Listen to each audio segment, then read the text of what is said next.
কারণ আমরা দেখতে পাচ্ছি যে যখন একদিকে ভারত থেকে আজাদির গল্প বলা হচ্ছে, তখন একই সময় ডক্টর মোহাম্মদ ইউনূস নরেন্দ্র মোদীকে আম পাঠিয়ে ডিপ্লোমেসি করছেন এবং সেই একই সময় সীমান্তে বাংলাদেশের নাগরিকরা খুন হচ্ছে।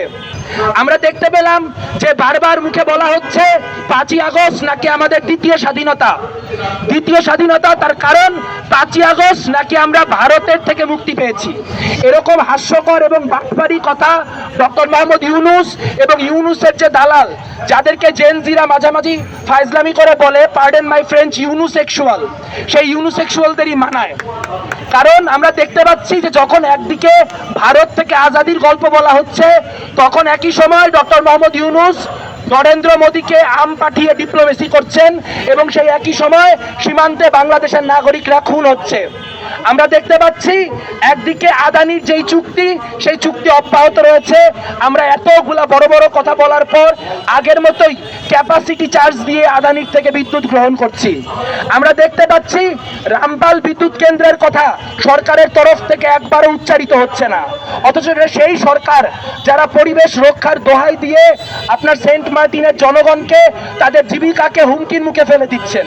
কিন্তু সেই সরকারই পৃথিবীর বৃহত্তম ম্যানগ্রোভ ফরেস্টে একটা রামপাল বিদ্যুৎ কেন্দ্রের যে চুক্তি, সেই চুক্তির মতো চুক্তি হয়ে গেল, সেই চুক্তি নিয়ে একটা শব্দ উচ্চারণ করছে না।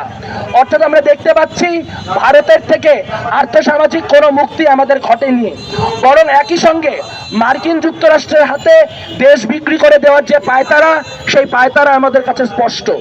আমরা দেখতে পাই যখন একটা সরকার কোনো প্রকাশ্য চুক্তি করার বদলে এনডিএ অর্থাৎ নন ডিসক্লোজার এগ্রিমেন্টের মধ্য দিয়ে একটা অন্য রাষ্ট্রের সঙ্গে চুক্তি করে, তখন আমরা বুঝতে পারি এই চুক্তিতে এমন অনেক বিষয় রয়েছে যে বিষয়গুলো জনগণের সামনে আনলে জনগণ তা প্রত্যাখ্যান করবে। এবং আমরা দেখতে পাই একজন দায়িত্বশীল নাগরিক মুকিতুল হাসান, তিনি একজন সচিব হওয়ার পরেও বাংলাদেশের জনগণের স্বার্থে একটি অত্যন্ত গুরুত্বপূর্ণ কাজ করেছেন। তিনি সেই নন ডিসক্লোজার এগ্রিমেন্টকে পাবলিক করেছেন। ডোনাল্ড ট্রাম্পের যেই ট্যারিফ, সেই ট্যারিফের বদলে আমরা সর্বোচ্চ মার্কিন যুক্তরাষ্ট্রকে কি অফার করতে পারি?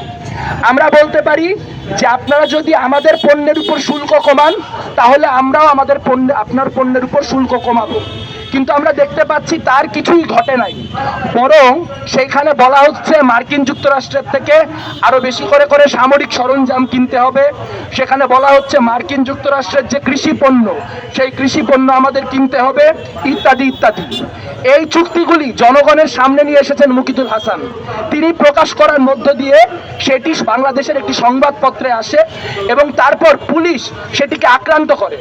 এবং এখানে খুব গুরুত্বপূর্ণ বিষয় হচ্ছে মুকিতুল হাসানের চাকরি, তাকে বরখাস্ত করা হয়েছে এবং একই সঙ্গে তার বিরুদ্ধে একটি আইনে মামলা করা হয়েছে।